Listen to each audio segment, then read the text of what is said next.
In this video, I'm going to show you some different ways to use the Move tool and some shortcuts that are commonly used with the Move tool.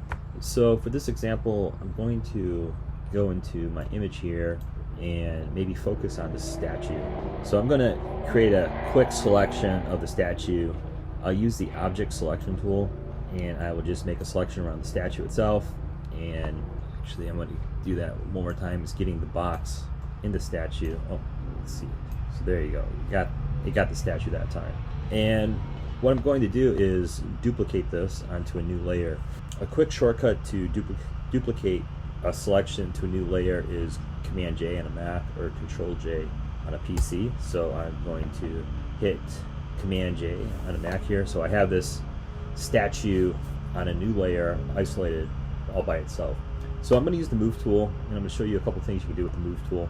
Number one, shortcut for the Move tool is V. So once you have that Move tool selected, you'll have the black cursor with a little bi-directional kind of crosshair symbol down below there. And then you can just select that image and move it. I'm going to move it to a layer on top here. And one of the little tricks you can do with the Move tool is if you hit Option, you can drag a duplicate. So that's a quick way to create a duplicate of something. If you hit Shift Option and drag, you can make sure that duplicate is constrained exactly in one position. So Option on a Mac or Alt on a PC will constrain that.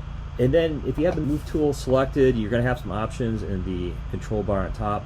One option will be Show Transform Controls. So if you click that on, you're going to get these little boxes in the corners here that will let you automatically drag and scale up the selection that you're using the Move tool on. If you go into the corner, you can rotate, and if you hit Shift, you can disproportionately scale that.